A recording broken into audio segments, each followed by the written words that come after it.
Welcome, everyone, to the All About Nothing podcast, kind of daily show. I am Barrett Gruber, host of the All About Nothing podcast with Zach King. You can find me across all of social media at Barrett Gruber.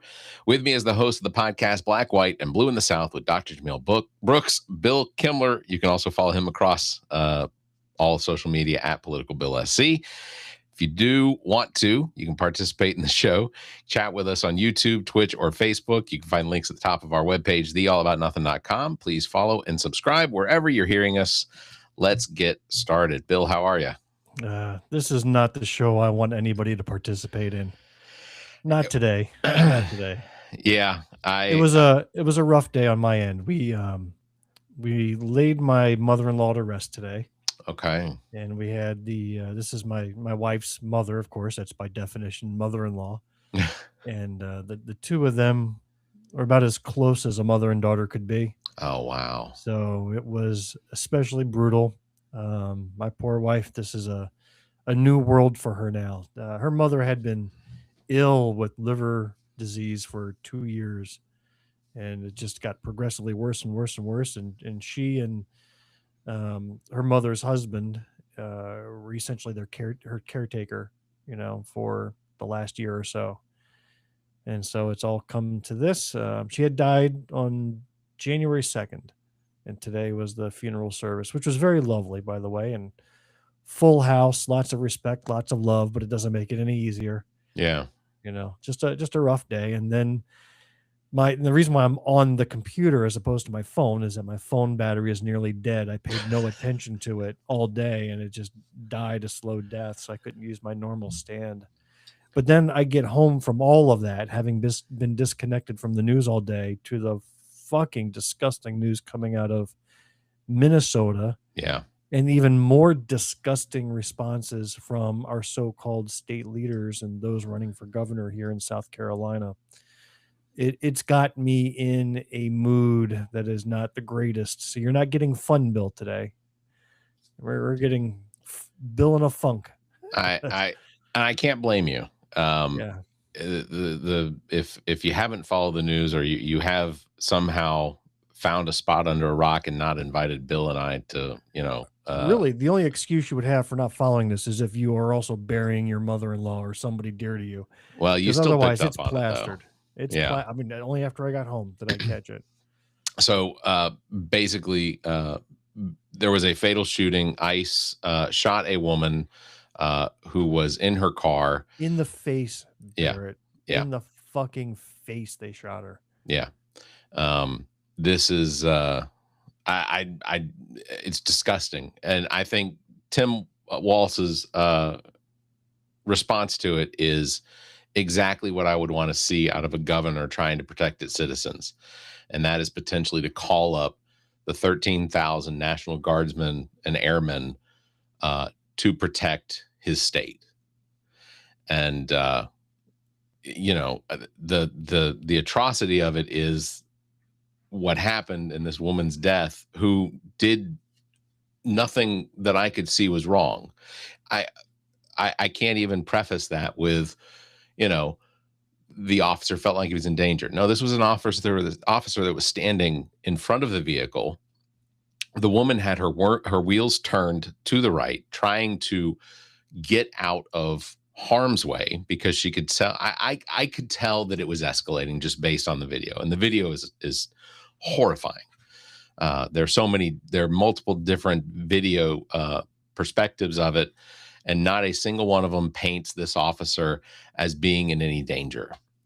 And he shot through the windshield at her face, and I don't even understand what happened after that, because she did drive and then drove into another vehicle and then into a power pole or a telephone pole.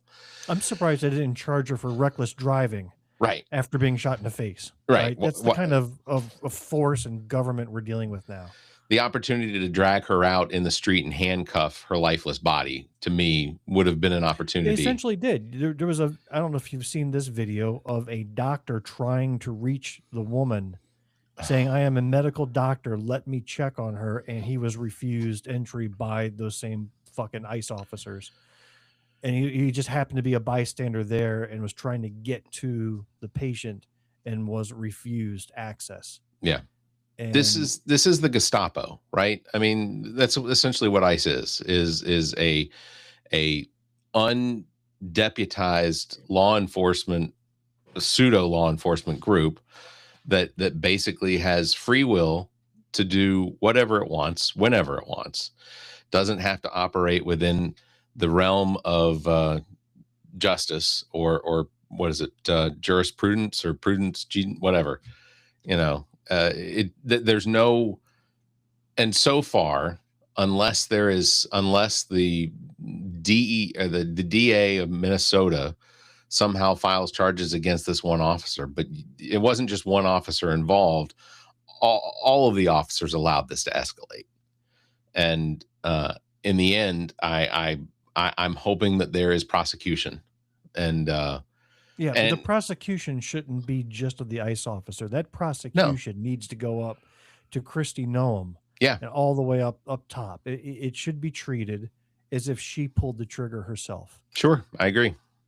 And then I go, again, doom scrolling through Facebook, and I see Nancy Mace and Alan Wilson here in South Carolina tripping over themselves to praise Trump, to say send in the National Guard. Minnesota is out of control, wishing the ICE officer a speedy fucking recovery, and that the woman should have complied, or she was part of the problem, or she put the officers' lives in danger and they responded as they were trained.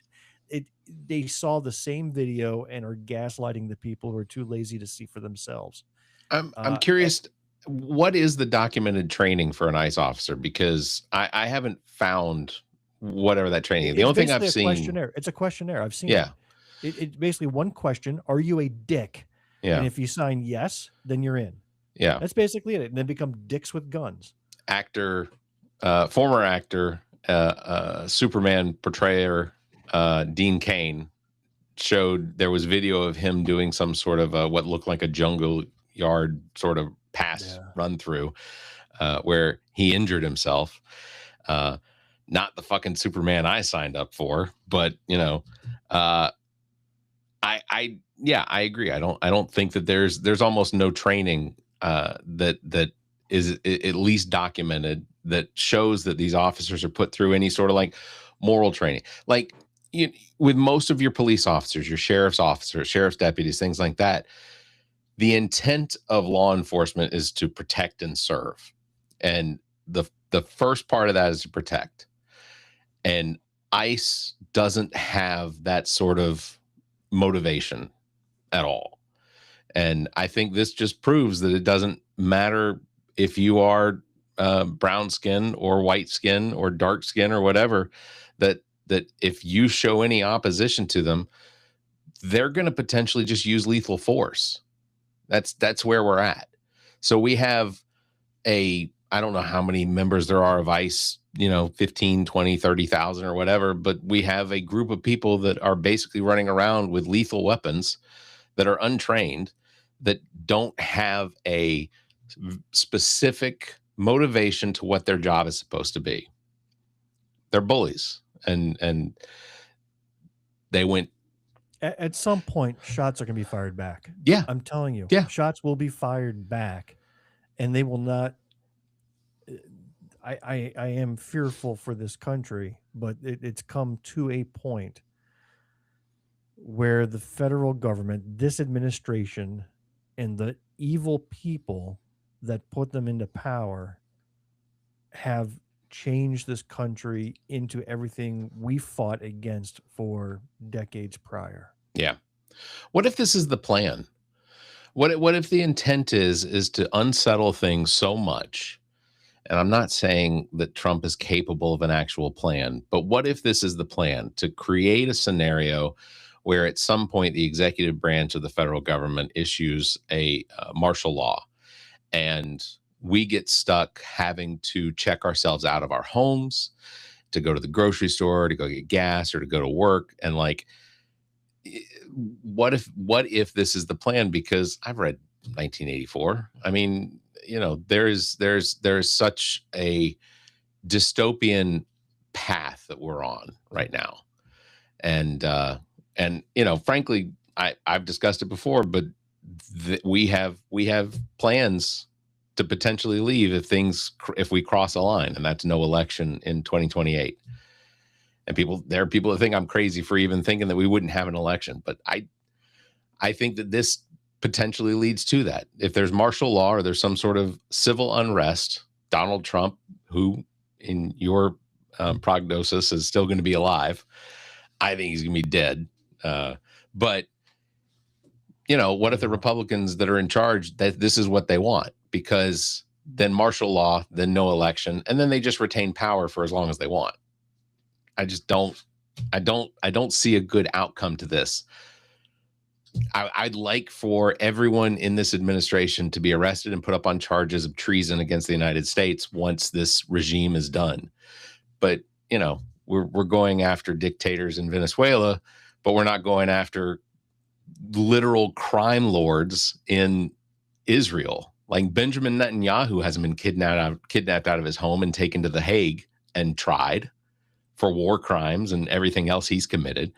Putin sits in any one of his 40 different, enormous mansions. Oh, he's out there saluting Kim Jong-un. Right. I mean, they're writing love letters to each other. Yeah. I mean please. It's insane. And, my heart goes out to the family of this woman who was brutally murdered in public by our federal government, by one officer representing the federal government, but all of the officers that are ICE agents. You think this is going to spark a similar movement across the country akin to Black Lives Matter? I think so. I think it's entirely possible that we could that as quickly as we saw Black Lives Matter pick up, I think it's possible. My hope is that there is some sort of public outrage, but it doesn't turn Trump or any of his administration. Stephen Miller is probably jerking off to this right now, as disgusting as that is. He is sitting in a chair somewhere, pleasuring himself. Barrett. With his little devil penis. Barrett. I don't want to imagine Stephen Miller playing with his tweezers. No, leave that image out of your head. Leave the image out of your head. And to that I sip. I'm What was that, from the 24th anniversary bottle? No. That's downstairs. That's on display downstairs, by the way. Thank you very much. Bill gave me a very lovely Christmas gift this year of the 24th anniversary of The Lord of the Rings, which, in 2025 was 2001 was a big deal when the Fellowship of the Ring came out. I remember when 9/11 hit. It was just a dumb thought, and you can't really be held accountable for every dumb thought that comes across your head. But, in the midst of all the other worries for my little kids at the time, and they were, 5 and younger, in the midst of worrying about our country and were we headed towards another global war, I was also worried that Fellowship of the Ring wasn't going to get released. Like 9/11 in 2001, I'm thinking there's no way that, the Lord of the Rings series is going to stop, or maybe I was worried more about the Two Towers at that point. I don't remember, but it was just some of those dumb things because it was that monumental of a film for me, and I'd been following its creation for years, and hell, here it comes, and then those towers came down, and I'm like, what about Frodo? some dumb thoughts. It was 2001. I was here in Columbia. I had just moved here, and I remember 9/11, and Columbia is not the hub of travel. I mean, it's not like we have tons of airplanes flying in and out. A lot of the airplanes flying in and out, because I know and I hear them because they're 900 feet above my house, that it's usually UPS and FedEx and Postal Service or whatever. But I remember that night. Yeah, I've ever came to South Carolina was flying into Columbia. Yeah, in 2013, I think. Okay, and it was to go on a first date with my now wife. Oh, that's right. Believe it or not. Yeah, you mentioned that. I just remember 9/11 not seeing a single plane in the sky. That was an eerie feeling. But in our best of episode today, I replayed the interview that I had with Carolyn and Philip Dennis, the Yeah. two that were on a plane flying over the ocean back to the United States as the events of 9/11 unfolded, and they were diverted to a little town called Gander, Newfoundland, along with 39 other full jumbo jet planes to this tiny little island in the middle of nowhere. And it just reminded me what a fascinating story that was. I got to Yeah, it relive was that just incredible. this morning. Incredible. And you're going to go see the play, the musical. We saw it. You did see it. How was it? So we didn't see the one that was mentioned in the episode because that was just too soon and it had passed. But apparently, back in August, there was a locally produced version of Come From Away in Oh, Greenville at this theater. It was across the street from the Peace Center. I forget what it's called. Some nice smaller theater seating yeah. about 200, I think. But they did the whole performance of Come From Away, and Jamil and I got a chance to go and see it. And then Philip and Carolyn were actually interviewed on stage afterwards, where they relayed some of their experience. Of course, Jamil and I did a better job, but they tried. Those producers tried. But it was Barrett. It was the first time I'd ever seen it in full, and it was such an emotional roller coaster. I walked out of there exhausted, both cried several times throughout, both out of sadness and happiness and just goosebumps and the songs and the performances, everything about Come From Away. I'm not a guy for musicals. I really, give me a play. Stop singing. Just say what you're going to say. But this musical was something special, absolutely special. And especially now that I know two people that actually lived it, you got to catch it. I don't know. They don't do an official production anymore. It's now licensed out to local theaters for production. And if it ever happens again, you got to catch it. Yeah. We have several theaters around town that pick up those licensed ones. That hopefully, if I see that come up on the billing, then I will definitely attend that. I don't want to dwell, but I think it's just important just to keep reiterating that, we are currently living in what is and while martial law hasn't been, I guess, proclaimed, I don't think people should look on this lightly and just accept that this happened to this woman in Minnesota. The spin, Donald. Have you seen Donald Trump's Truth post about it? I didn't. He wrote, I don't want to read it word for word, but I'll paraphrase. He says, I just watched the video, and obviously the woman with the camera who was recording it was a professional agitator. Oh my God. And the woman put the officers in danger, and the officers took appropriate steps for self-defense, and he wished them speedy recovery. I mean, you talk about this being the dumbest timeline. And I just got done watching the whole Stranger Things series, and we're living in the upside down. It's literally where they can say you can look at something, know exactly what happened, and then say the exact opposite happened. That's what they're doing. Did you see the recent report they came out with about January 6th? Yeah, like the White House has now spun it that it was caused by Capitol Police. Yeah, the actual insurrection was caused by Democratic agitators. That the insurrection by definition now is the fact that the Senate was the House and the Senate were holding their votes, that they were certifying the election. That was the insurrection. So constitutionally, we've had 47 separate insurrections throughout the course of 46, I guess, because Washington didn't have a certification. But yeah, it's insane. Absolutely insane. Because the juxtaposition of recognizing truth and being able to vomit out a lie based on that truth is insane. How do you hold that perspective?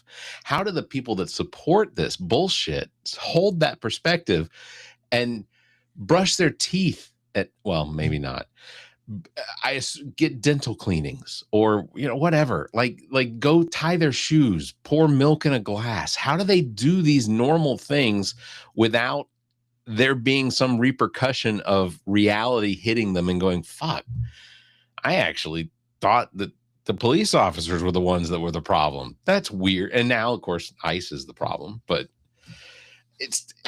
I don't get it. I wouldn't call them police officers. No, you can't. They should not sully the name of the police force by using that term. I saw a video that was recorded after the shooting today. It popped up on my feed after the shooting. I don't know if it happened, if the video was taken after the shooting or before, but it was in Minnesota, and it was cold and snowy, so I assume it was recent. But it was a guy who was recognized by his eyes and the tattoo that's on his neck behind his ear, because he was in some video of, I think it was the shooting, and he was being berated by this guy. That the guy was telling him, "Get out of our town. I recognize you. I recognize your eyes. I recognize your beard. I recognize your." And it's not a swastika or an SS tattoo, but it is. I want to say it's the Iron Cross, and it's right behind his ear. And this is a guy that represents the federal government as an ICE agent that's out here, doing crime, as far as I'm concerned. And there's no background checks. I think the only way to deal with this, and I think we brought this up before, is for good people to infiltrate ICE. Yeah. I agree. Be spread out among these agents. And when shit like this happens, they can turn and defend the citizens. John Barenthal as the Punisher, I think, would make an excellent anti-ICE agent inside of the ICE organization. We definitely need some de-icing. Yeah, that's a good phrase. I like that. De-ice it. I did pull up some interesting things that have gone on in the last 48 hours that I thought would be interesting to talk about. I'm fucking exhausted. I don't even know if I want to hear these things. Well, this one, every day is a news article or an event that puts us on the edge of catastrophe. Yeah.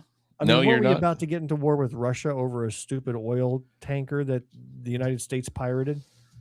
It's as good a reason as any, right? Like, it's all stupid. One of those tankers that left Venezuela with the Russian flag painted on the side, and then Russia sent their subs to escort it. The United States attempted to capture it anyway.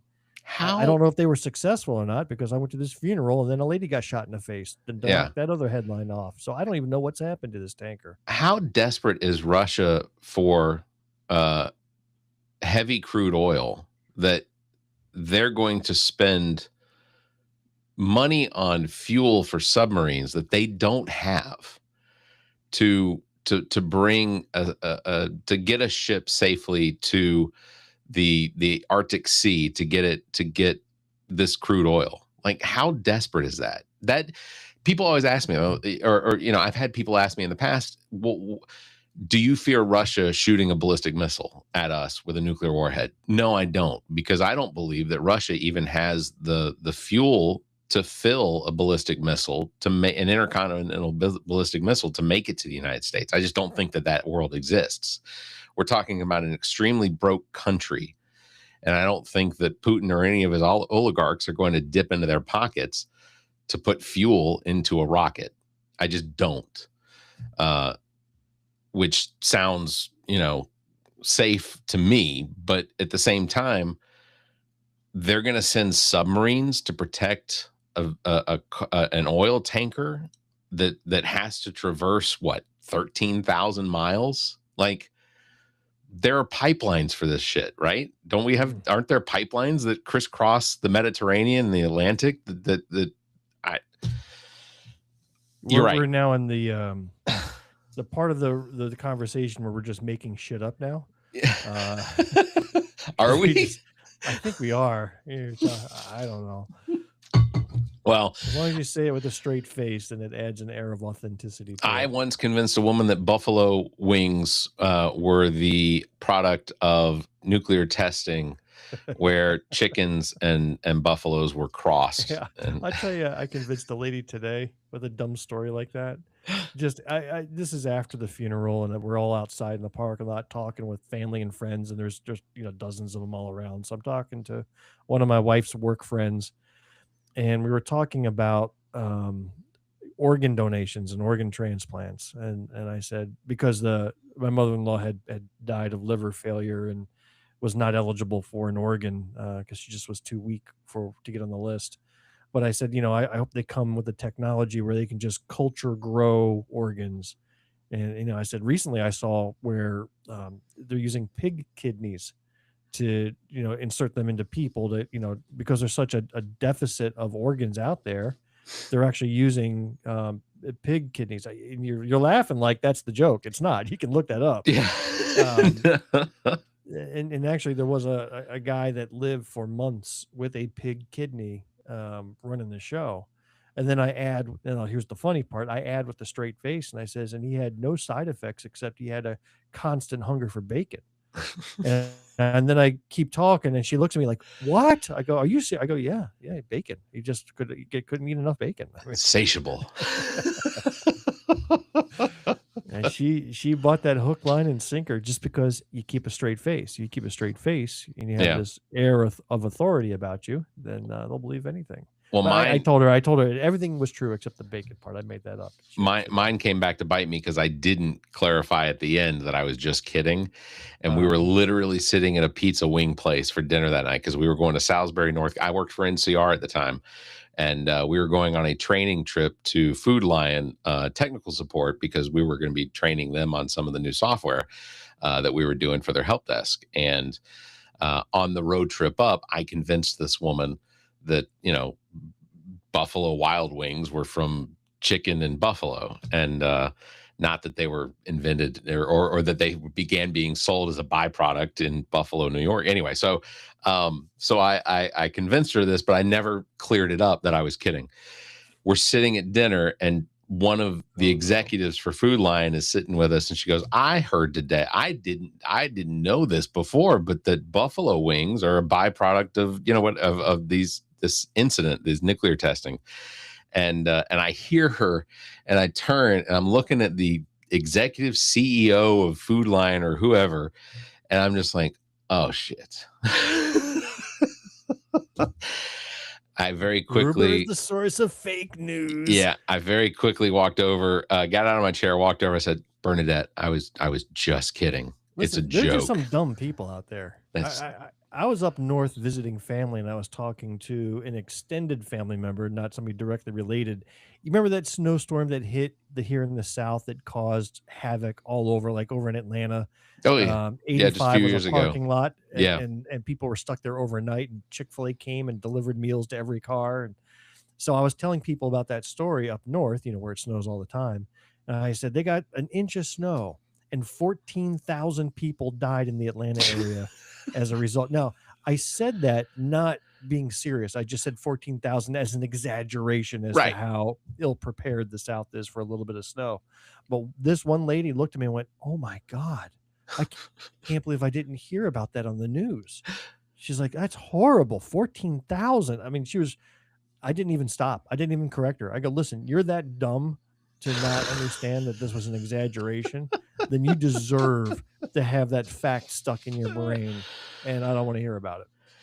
Well, before we wrap up tonight, I do want to ask you, is there anything you wouldn't like, obviously I have some weight that I could shed. I don't, but I have gone through some pretty extreme ways of losing weight very quickly.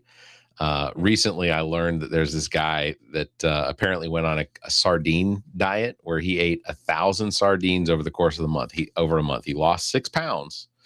But I wanted to ask you if is there any one canned food that you think that you could eat for an entire month, ignoring what potential harm may come? Is there any one food that you could potentially eat? Was it canned food or is it any food? Yeah, this is canned food. I'm asking about specifically canned food. Or if we're narrowing it down to canned food, I would I would survive on baked beans.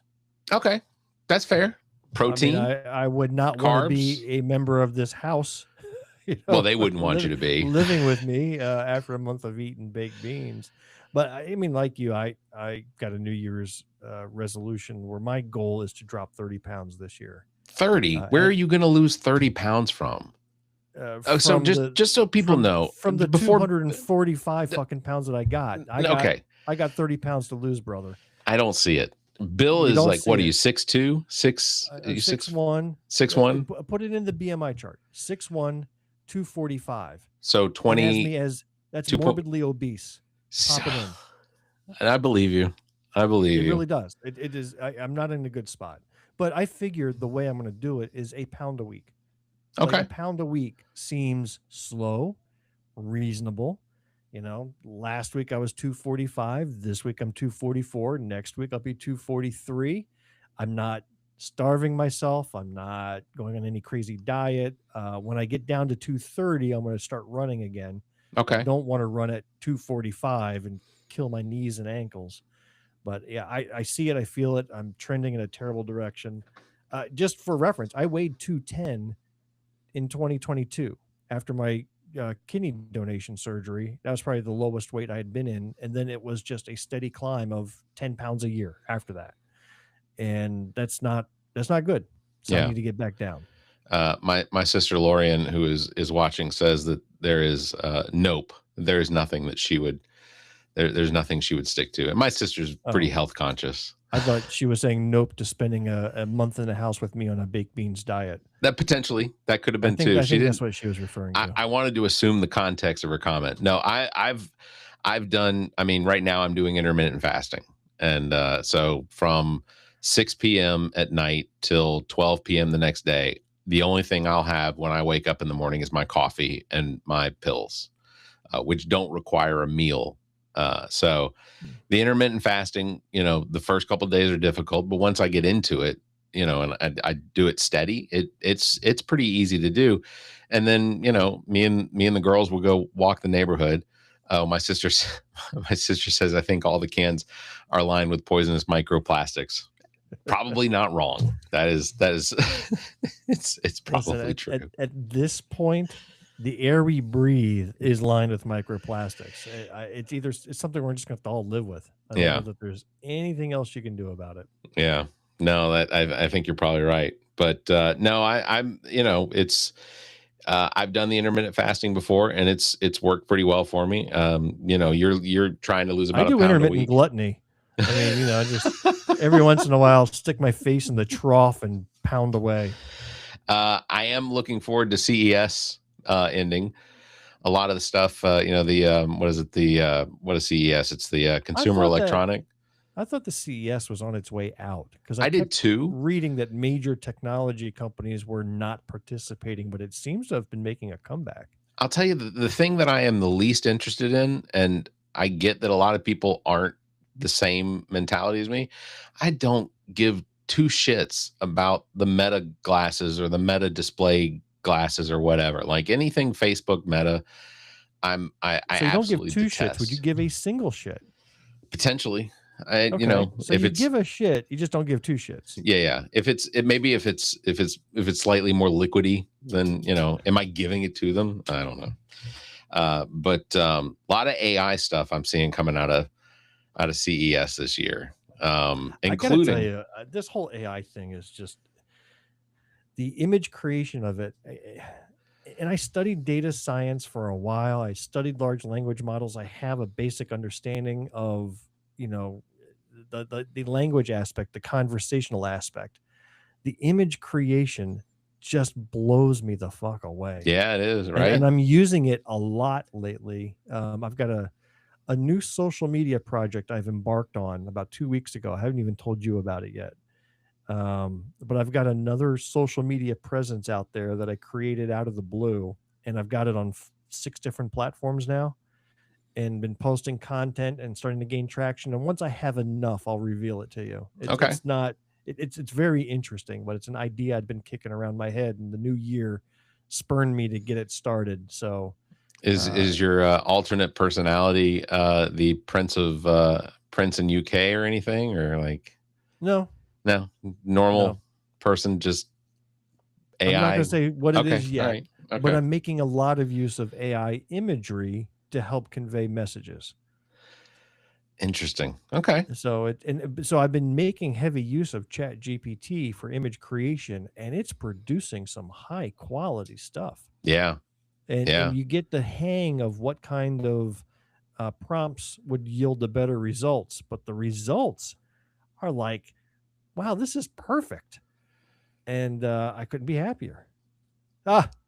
I love Freckle Face 1981. She said, I was distracted by Ned Flanders in the sky suit on the shelf.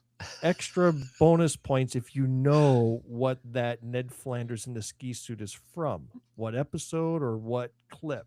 That is a famous clip. I'll say that my daughter made that for me. Can you see it from where you're sitting, Barrett? I can see it. Yeah, I can see it. All right. My daughter made that for me as a Christmas gift one year. She cross-stitched it. And it came from a clip where Homer was imagining Ned Flanders in his mind. And Ned's showing off his tight ski suit, right? That's great. The quote from Homer was "Stupid, sexy Flanders," and it's just like the funniest quote in the world. And so my daughter turned that into a cross stitch, which I display proudly. I've got. You don't normally see my office because it's a work in progress. But I didn't have any option today, having to go to the laptop. So you're getting to see my mess in all its fine glory, but it'll become more interesting as I get organized. I have been asked in comments if I'm going to clean up the mess on my boards and whatnot behind me. And at this point, the answer is no. It's not going to happen. At best, I'm just waiting for my face to appear back there. Like I see all of these logos of all of your podcasts and big media except mine. Well, see, your podcast is permanently on the banner, but it's permanently on the there. Yeah, you're right. All right, I'll take care of that. We'll take care of that. That's actually damn embarrassing now that I think about it. We're the biggest money generating, revenue generating podcast for you. There it is. There it is. Man, embarrassing. That's all right. That's all right. I'll get you taken care of. I'll make it bigger than theirs. It will only be 1% bigger, but I'll make it bigger than theirs. I gotta get Emily and Erica and Kirsten back in the studio to record at some point because they've been off for a little while. So I gotta make that happen. I tell you, when you're off, it is tough to get started back up. It is. Yeah. Well, and see, like with the All About Nothing podcast, we almost always record. We have episodes in queue for like this coming Monday. Your winter break was a rarity. I don't recall you ever taking time off or going weeks without a fresh episode. Well, we technically only went 1 week. We only had one Monday pass. It seemed like forever, didn't it? Yeah, it did. It did, honestly, and truly, because we don't have that buffer episode that, like we haven't recorded the episode for Monday yet, and the likelihood is it's probably just gonna be me and Zach catching up on, events, which, hopefully there will be free speech available to do that, that we aren't going to be prosecuted for something we say. So I want to know what files are out there on me. That's a good question. I mean, I first of all, would I be insulted if there were no files? Yes. Right. Like I feel like having run for office twice, having been the leader of a local Democratic Party, having been a public figure, having an immense social media presence, immense. I mean, it's not nothing, but I do a lot on social media that if I don't have a file on me, I'd be disappointed. I keep pages on you, Bill. They aren't digitized yet, but no. No, I agree. That's, I know that I know that, everything I have is public because I don't care. But like, is there somewhere like an Alan Wilson does he have a department or an office somewhere that's keeping track of, local insubordinates is potential rabble rousers? Are you on a watch list? Yeah. And you know what? It's entirely possible, but Alan Wilson is so good at sweeping things under the rug that Sounds like a topic for another episode. I want to hear all about agree. it. All right. If we make it to another episode. That's right. If Monday comes and goes and we're not here, you know what happened. Or you don't. It's probably because I forgot. Almost That's like I did tonight. All right. Well, that is going to wrap it up for this episode. Big thanks to everybody for watching. Thank you for listening. Don't forget, you can follow Bill at Political Bill SC and myself at Barrett Gruber. Thank you very much for liking and hitting that bell. And if you can, give us a 5-star review and leave a comment. Until next time, you all stay safe, be kind, and keep your hands to yourself. Don't do it based on this episode. So save the 5-star in the comment for the next episode. This was a dark episode. I wasn't feeling it today. That's fair. So don't rate us based on this. And if you're of the type that sends out good vibes or prayers or good thoughts, send them Bill's way. Bill, if you like stupid, sexy Flanders, give us 5 stars. There you go. That's right. But Bill, I am sorry for you all's loss. Thanks. And regardless of whether or not you see it coming, it still hurts. So I get it. So that's true. All right, you all stay safe. Be kind and keep your hands to yourself